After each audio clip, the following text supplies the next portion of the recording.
All right, and we are live with another episode of Mentor Minutes, a chance for leaders from around the world to come together, ask some questions, and hopefully we can take some of that theory and those principles of leadership and management and get those into practice and into some sort of deliverable format for you to help you out in your workday. So as you're coming up to this upcoming week, as you've got some challenges that you can foresee, some conversations that you need to have with people, go ahead, ask those questions in the comment section below, and we will start taking those as we go. Luke, good to see you here. You jumped right on it today. And John, good to see you here as well.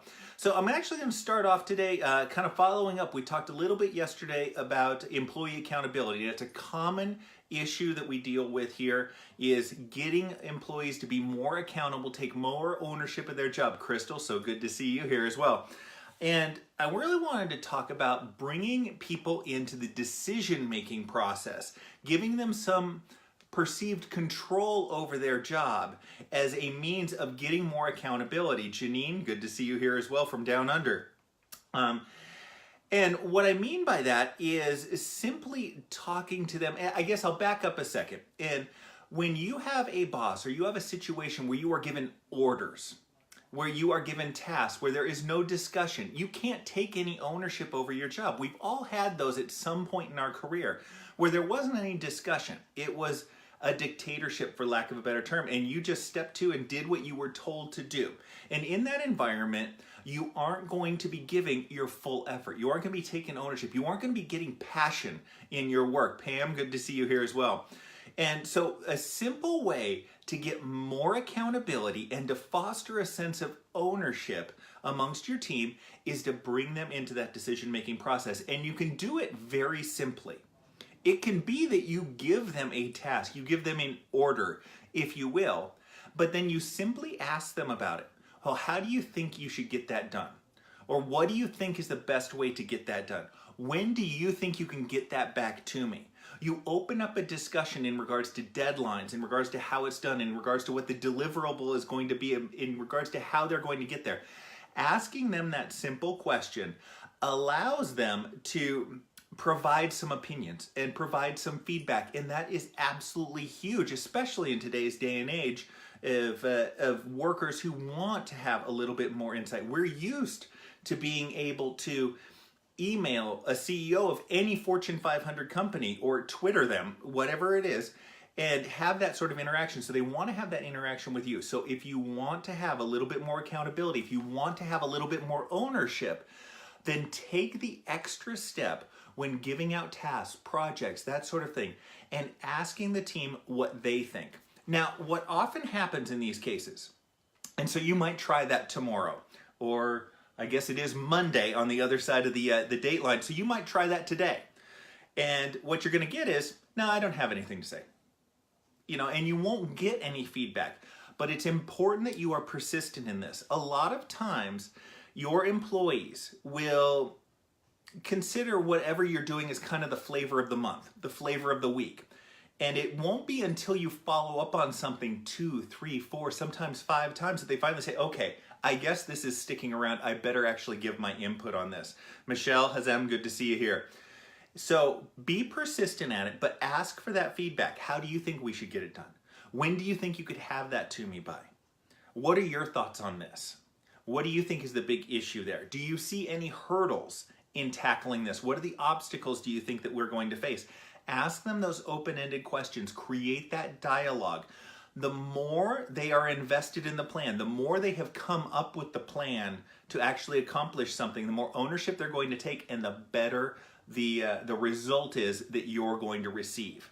So that's my initial thought in regards to accountability. I have a couple more thoughts here, but I did want, as we've had some people jump online here, if you've got any questions, any concerns, any issues you're dealing with in the workplace, anything you're struggling with or not looking forward to in this upcoming week, drop it down into the comment section. We'll talk it out and see if we can set you on a road that is a little bit more productive than what you were perhaps thinking of. So the other thing in regards to accountability that I wanted to talk about is I wanted to talk about recognizing the going above and beyond.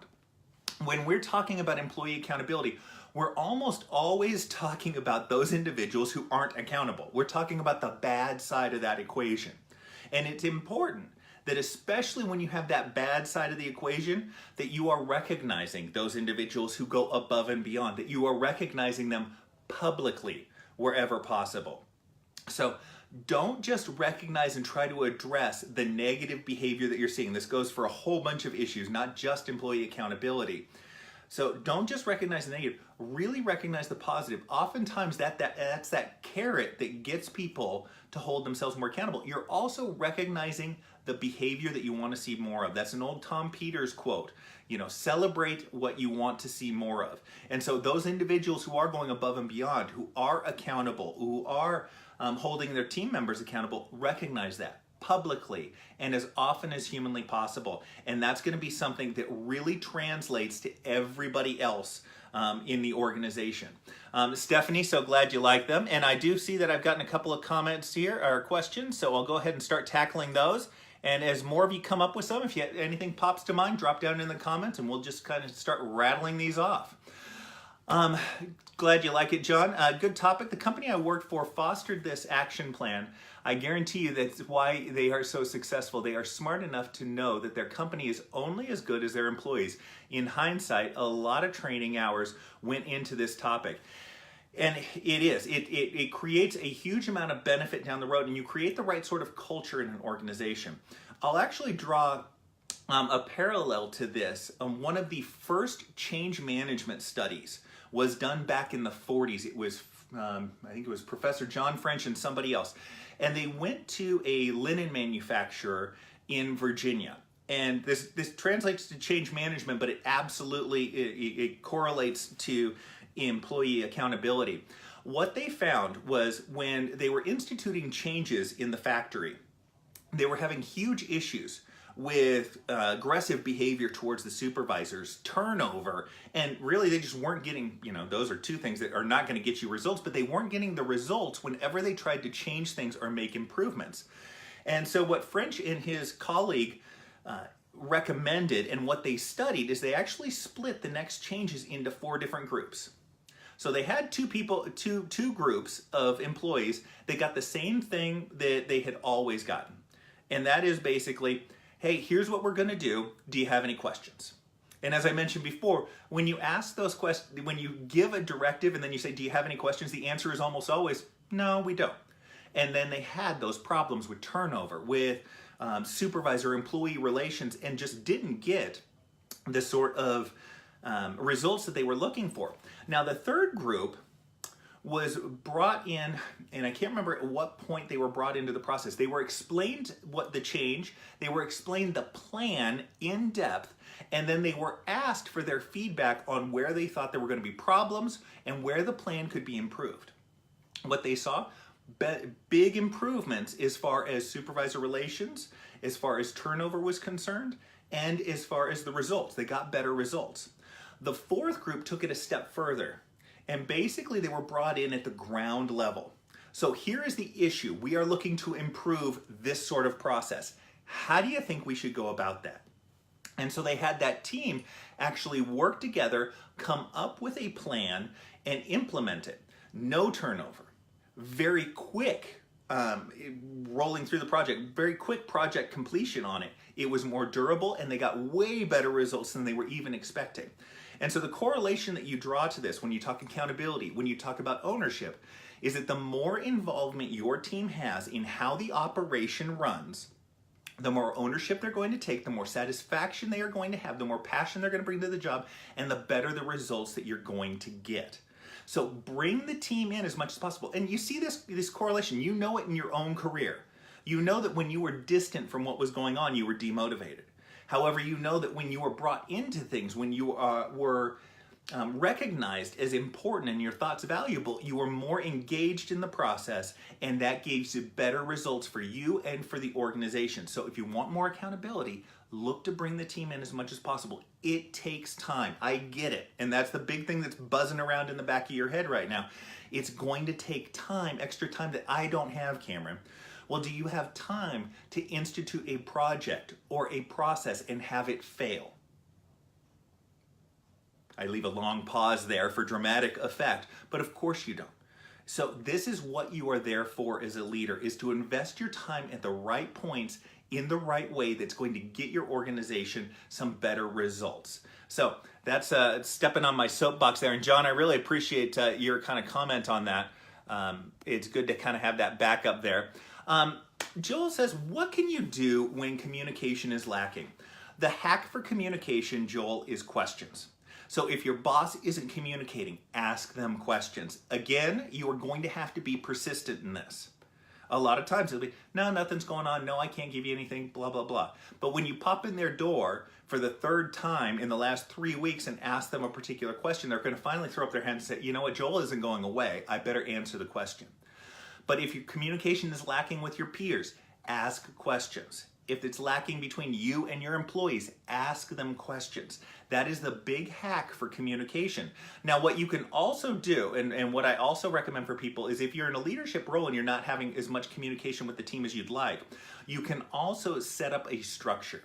So it can be structured one-on-one meetings where you're meeting with everybody once a month, once a week, once every 2 weeks. It can be team meetings. It can be daily stand-ups. Set up a structure for communication. And that really is important. Everybody that's out there, if you don't have some sort of structured communication, it is important to put that into place, because what that does is that holds you accountable for communicating with the team. It's too easy to let that communication slip because of the urgency and the priorities that you have going on. But if you have a structure in place, that's an easy way for you to continue that communication. And one of those things that is just human nature is we don't communicate as much or as good as we think we do. You have the ideas in your head, it's crystal clear to you, but maybe the verbalization or the processing on the other end from the employee isn't there. And that's why repeating things again, using different mediums to communicate is all important. So Joel, ask questions and see if you can set up some structure. You can do this amongst peers too. You can have a weekly roundtable where you're talking through things. You can request to have one-on-ones with your boss every 2 weeks. And the great way to phrase that is to update them on what is going on.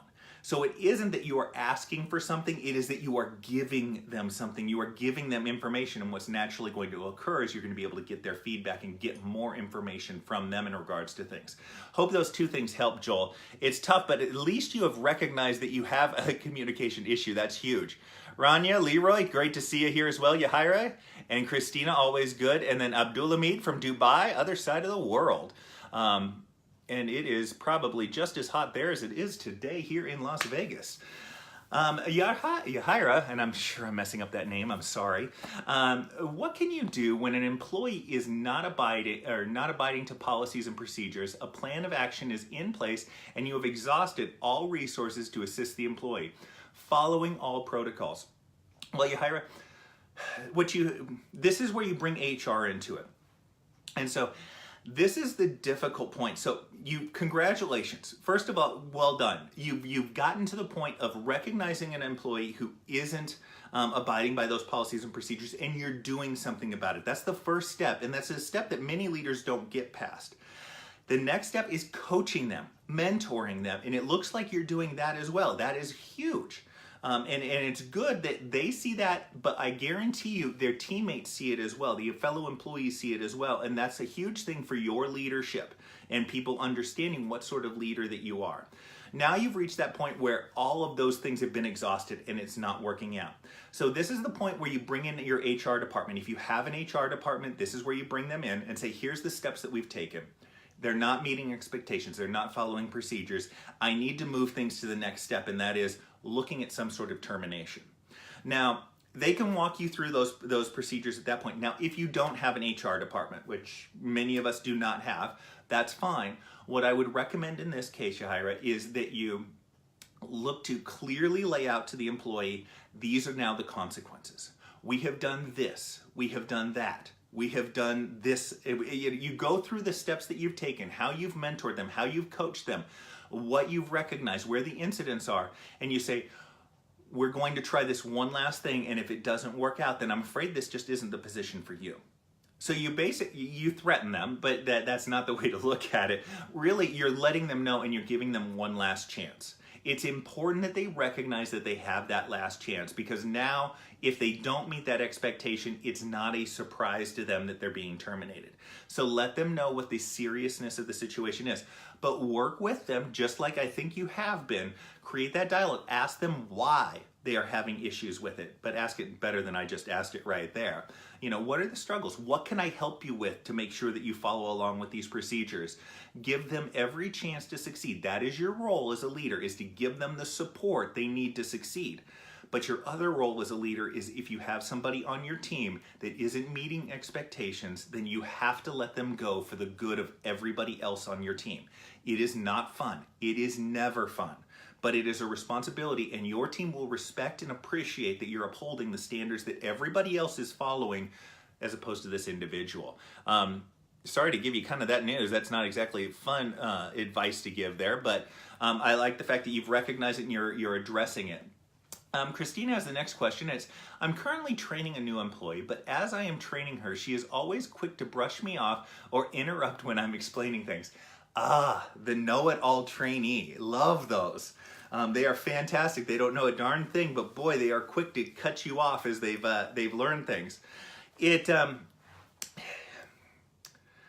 can go two routes on it. You can call out the behavior. I'm not averse to calling out the behavior and saying, hey, I'll play the employee. Cameron, you're just, I appreciate that you're confident and you want to dive into things, but I want to make sure that I am explaining things because, and so you're giving them the reason why they need to listen, because there's additional details and additional things that will tie together that will help you do this job effectively.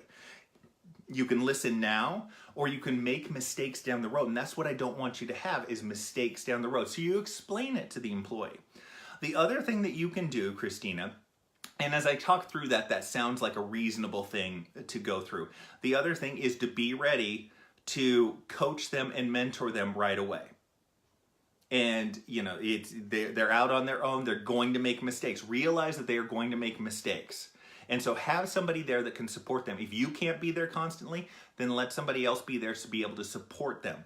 It is going to be a long training process, longer than it needs to be, because this is one of those know-it-all employees. So they're going to have to trip and fall and make those mistakes. So I would have that upfront conversation with them. Maybe not call out the negative aspects of what they are doing and say, hey, I love that you want to just get right to it, that you are that you're passionate about these things, but you need to hold off and let me finish the sentences so that I can explain it completely so that you understand. Give them the reason why they need to wait just a second, okay? And then go ahead and correct them a couple of times when they cut them off and say, hey, Cameron, just hold on a second, let me finish.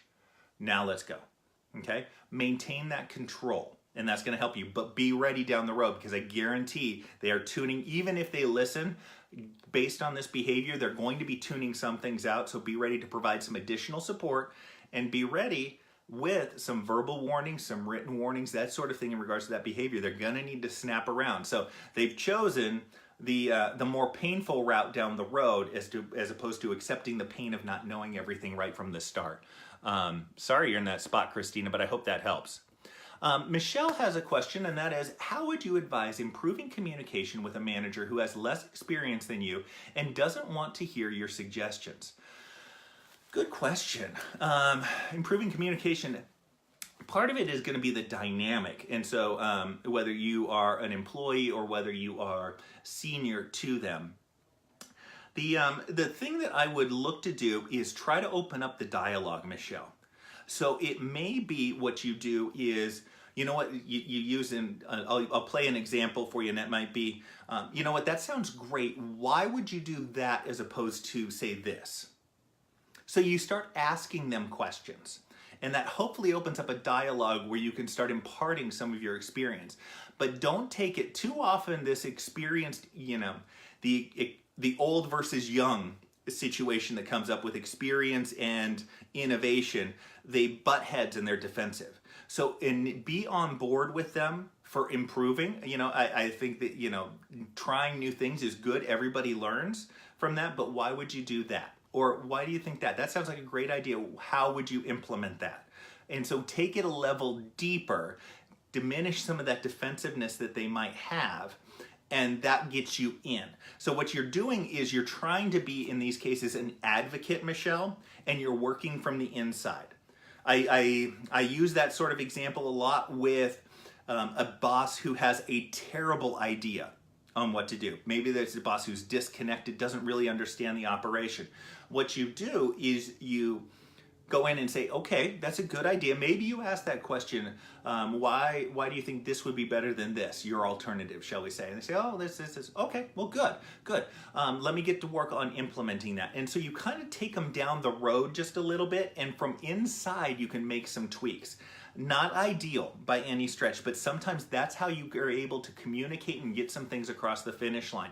You're just looking for a couple of things. So this isn't going to be something that's easy, and it's not going to turn around on a dime for you, Michelle. I'm sorry to say that. But it is something where if you're persistent with it and you create that little crack where you can be an advocate for them and help them out with something, implementing their idea, and you make some small tweaks. And then the next time around you can make some more tweaks. And you're moving further and further up to the point where now all of a sudden the two of you are discussing things before it even starts. So start small and then work from there. You're improving communication, and that's not something that's easy to do or something that generally is quick to turn around. I hope that helps, Michelle. Let me know if that doesn't ring true, or if you have some comments or follow up on that. And we can keep talking about it, because I guarantee you, you are not the only one dealing with a similar situation in some sort of capacity in your workplace. Ashley has our next question. It's, how can I get a team of managers involved in all hands? It's like the vice president show currently. Need their engagement so they can build their internal brand. Give them particular tasks. So how I'm imagining this structure, Ashley, is that we've got you as the vice president, and you've got a bunch of managers, and really it's just you answering all of the questions when there's an on-hands meeting. What I want you to do is I want you to take some of those likely areas where questions come up, and I want you to put somebody on the spot ahead of time, a week ahead of time, 2 weeks ahead of time, and say, you know what, Cameron, when something comes up in regards to our, sales, I want you to take the first crack at that. And I'm giving, Ashley this, and I'm giving Olivia this area. And so you talk to the managers. Maybe you make it open that, you know what, they're getting first crack at these questions that come up. Okay? And they will probably try to pass the buck a little bit. Okay? They might be, you go forward with this, and they're going to say, man, I'm not sure, Ashley, what do you think? And so you give them a little bit of a pass, but don't let them off the hook. Keep them on that particular thing. All right, so get them focused. The other thing to look to do is, I almost want to say you break up the all hands. That's the opposite idea of an all hands meeting, and I almost want to say break them up into particular groups. So we're going to have a brainstorming session or something along those lines. Maybe that's how it is. And you break them into specific groups. So this group is going to talk about operations. This one's going to talk about sales. This one's going to talk about the warehouse, something like that. And you have a manager team up or monitor all of that, and maybe you switch managers around. So the manager of the warehouse doesn't control the discussion on the management of the warehouse. They do sales, and the sales manager is the one who does the warehouse. Mix things up just a little bit, but I really just put them on the spot and say, you know what, I'm going to have you handle these. And maybe it's not that you put them in specific areas. Maybe it's that you call somebody up and you say, okay, maybe Cameron's your number one. The one that if you got hit by a bus tomorrow, that Cameron will be the one that would be promoted into the vice president role. Say, you know what, Cameron, I'm going to sit in the back this time. You go ahead and take this one. You can't, and give them the out. You can't make mistakes that we can't, back away from. Or I'm there as a safety net. I hate to say that because they'll use you as a safety net. But that might be how I would call it out. So just call it out to them. Put somebody on the spot and see how it goes. Ask for a volunteer, maybe, if you think you're going to get a volunteer, and they can go ahead and start working in that way. But set them up for success as much as possible. But realize that success usually doesn't come without failure at a certain point. And you can call that out too. Hey, we all make mistakes at some point. I still make mistakes, you can say. And so give them that sort of out and that sort of flexibility, that things are not set in stone. I mean, I'm going to assume that in these all hands that they're not setting policy that's in stone, in writing, and it's final. But that'd be my take on it. Tina, good to see you here. The hack is a great idea. It's a startup, oh yes, and it can be some of the growing pains. Yeah, and Joel, there's a ton of growing pains in a startup. There's going to be a ton of different culture changes to look at. That's the other thing. As the startup gets more and more successful, there's culture changes that need to take place. So communication is huge with that. Make sure people are asking questions. Neil, good to see you here, and I'm glad you like that, Christina. John, so good to see you here as well. And Jeremy, good. Glad that makes sense to you. Teresa has our next question, and it's, how do you deal with upper management when you know they are hiding many things from the staff? My job is to support upper management and hourly staff. However, when you push questions, you're known as a troublemaker. You know, Teresa, what I want to put you on point for, or kind of task you with, is not pushing questions. I want you to try to push solutions wherever possible. That's what's going to get management to listen to you. And it's not easy. I get it. That's not easy. And when upper management is hiding things, a lot of times that's the excuse that they use, and it can sometimes be valid, is they want people focused. They don't want people worried about some other things. And so that may be where they're coming from with part of it. That being said, if they think you're a troublemaker for asking questions, they're probably not doing it for legitimate reasons. But generally what I look to propose to upper management is solutions. Upper management doesn't want to hear about problems. They don't want to hear about issues that are coming up. They've got enough of those that just magically get created and magically fall to them. They want to know about solutions. So take perhaps 1, 2, 3, start with 1, forget 2 and 3. Take one of those things that pops up that they are hiding from the staff and propose a solution for it. There should be something there that you can propose some sort of course of action for. Hey, I've been concerned about this. I think you might be as well. I would think we would do such and such.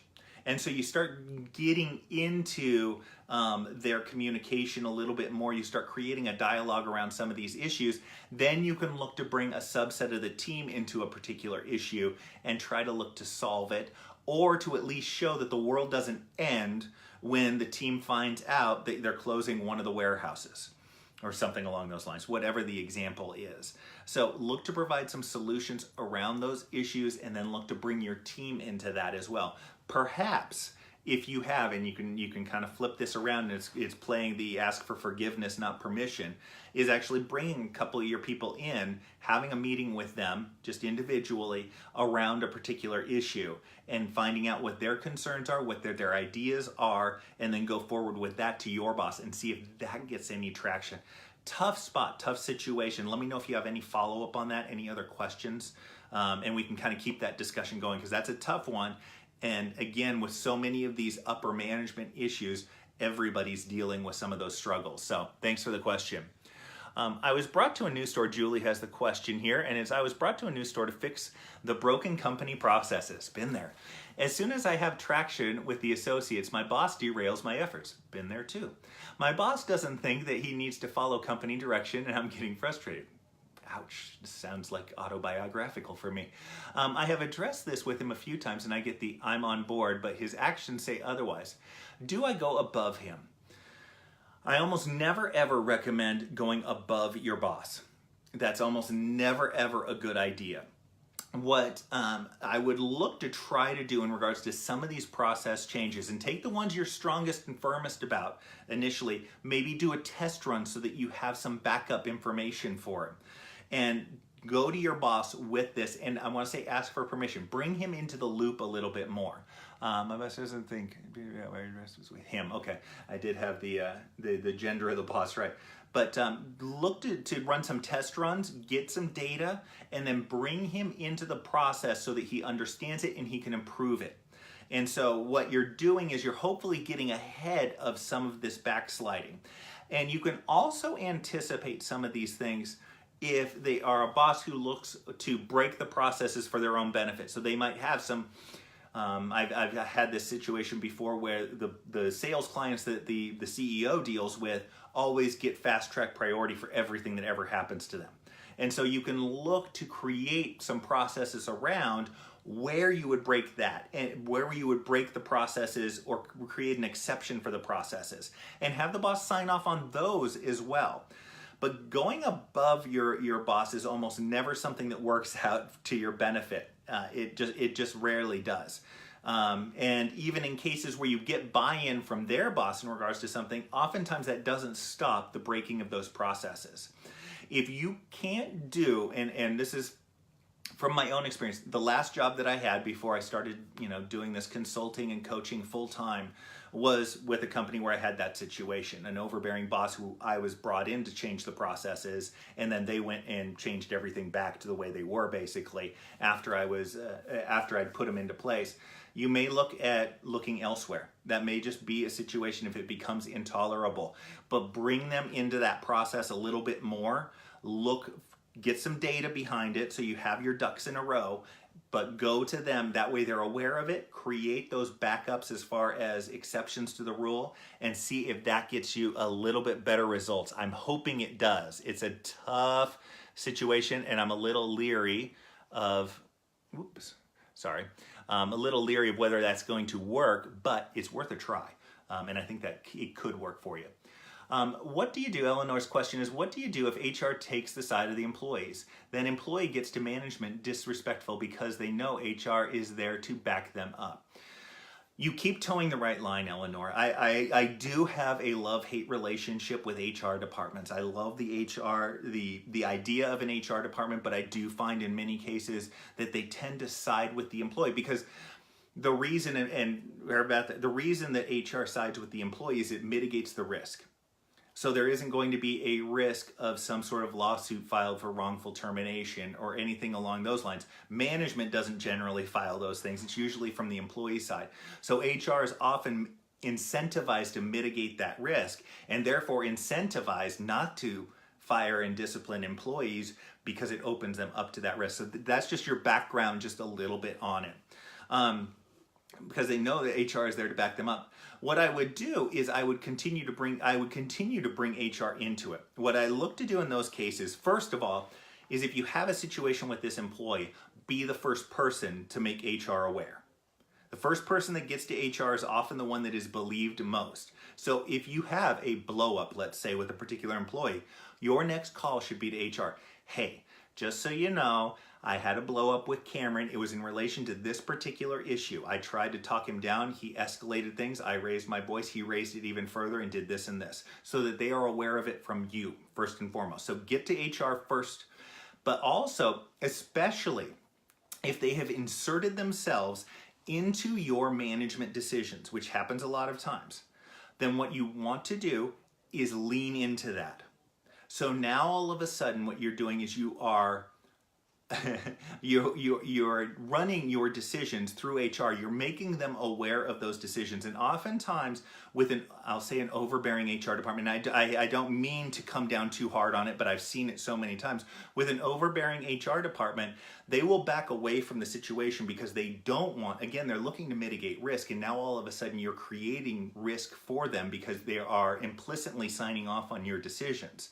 And they don't want to be in a situation where they do that. So lean into them. If the employee is disrespectful, just say, hey, you know what? I'd like to bring Cameron in. I'm not getting the level of respect. I have this issue, this issue, this issue. So have 3 examples. Not one, because the person will dismiss it right away, but have 3 examples, and preferably timely examples where you can kind of talk it out. And have it be a casual conversation with the employee, where it's, hey, you probably didn't mean for this to come off. That's one of my favorite lines to use. You probably didn't mean for this to come across the way that it did, but it did come across to me as disrespectful when you did this. And then the other day you did this and this. And just the cumulative nature of the fact that there were 3 of those things, that's what's got me concerned. Again, you probably don't mean anything by it, but I just wanted you to make you aware of it so that we can correct it and make sure that we are on the same page with things. That's one of the ways to A, get HR out of your hair, and B, show the employee that they can't bully you. because you're going to keep bringing these things up. And as long as you are doing right, Eleanor, this is a test for you in making the right decisions, making thoughtful decisions, and having good reasoning behind those decisions. When you do that, you have strong footing to stand when you start explaining yourself to a third party. It doesn't necessarily need to be HR. A lot of times this happens with your boss, where your boss gets inserted in a situation. So keep doing what is right. Make sure you're keeping HR in the loop in regards to decisions, and then you are utilizing them to help mediate discussions between you and any problem employees. Have an HR representative there when you write somebody up. That's what their purpose is. To protect the company and to protect the human capital. So utilize them, showing that you can utilize them, not just the employee. I realize the dynamic that's going on, and I'm trying to play a little bit of a dance around it, so I'm not coming down too hard on one particular side. But I hope that helps out, Eleanor. And Nicole has the next question for us, and it's, what do you do when a coworker verbally harassing other coworkers and management turns a blind eye? A few of us have brought it up the ladder in HR. It is a very hostile environment when this one employee is there. They all say there is nothing we can do. It is a union, large business. And that can be part of I want to say, the issue with unions is there's yet another level of bureaucracy that you have to get through. And so it's important that the preference is with union employees, the other union employees are working up through the shop steward and through the union to file complaints in regards to a particular employee and their harassing behavior. It is imperative that you have specifics in regards to harassing behavior, and it is preferable, although not necessary, to have multiple instances and to have multiple people. So it sounds like you have multiple individuals who are feeling uncomfortable. You need to put together all of your information, and then you want to take it to the union and then take it also to HR in the same way. And so then when you get the union and HR talking a little bit and getting those individuals on your side, not fun, not a good situation, and management should be tackling it with HR as well. A lot of times what happens with a union environment is you've just added one more level of bureaucracy in one more entity into the employee-employer relationship. And a lot of times that's necessary, don't get me wrong. I'm not necessarily negative union, but having somebody that's a buffer between management and employees can create some delays, shall we say, and a little bit more friction in getting the process of things working. And it can be used as an excuse by both parties. Having that union in between can be used as an excuse by both parties for inaction. So bring them in, multiple people, multiple instances, and then you can go ahead and move forward. You may also look to broaden it out a little bit. And so if there are more, I want to say 3 people is enough, but maybe it is that you start bringing in 3 people and 6 people and 9 people and 12 people, and all of a sudden it's not going away. And that's the other thing, you want to be consistent with it as well. So it may be that you bring in the 3 instances that occurred over the last week. Next week you bring in the next 3 instances. And the week after that you bring in the next 3 instances. And so you keep it going so that they know it's not going away. A lot of times, and this is, again, human nature, we just hope that problems go away. And they almost never do without our intervention, but we do have that initial hope. So there might be inaction initially, but eventually they'll see that it's a pattern and it's something that's not going away, and it's something that they are going to have to deal with in one way, shape, or form. I hope that helps. It's a tough situation where that one individual creates such a negative environment and nobody's going to do anything about it. But that's where you step up into a leadership role, basically, and try to lead your fellow coworkers towards some sort of resolution utilizing the means that you have. Hope that helps out. And again, sorry you find yourself in that situation. I am caught up on questions here. Hajira, good to see you here. So anybody out there, if you got any questions, any concerns, anything that you have coming up this week that you'd like to run past, drop it down in the comment section. I'll give you another 10, 15, 20 seconds or so. For all of you that are out there, I did throw up the link yesterday to my YouTube channel. I do have all of these Mentor Minutes episodes on YouTube. That's actually where, and I don't know why I didn't kind of publicize this before, that's actually where I tend to listen to podcasts, is through YouTube. Not through any of the other podcasting apps, interestingly enough. So I'd love for you to tune in on the podcast, SoundCloud or iTunes, but check out the YouTube link as well. You can see it there. And I do get all those comments. So if you come to this late, if you missed this live session, no worries. You can drop down in the comment section. I will pick up the question and get it on the next episode of Mentor Minutes. And if you have something that you want to keep anonymous, always email me, cm@cameronmorsey.com, or direct message me through Facebook, and I will keep you anonymous, tweak some things around, and answer it on the next episode. And Julie, I'm glad you checked out the channel. I'm glad you like it over there. And for anybody else, you need anything, you know where to find me, and I will talk to y'all later. Bye-bye.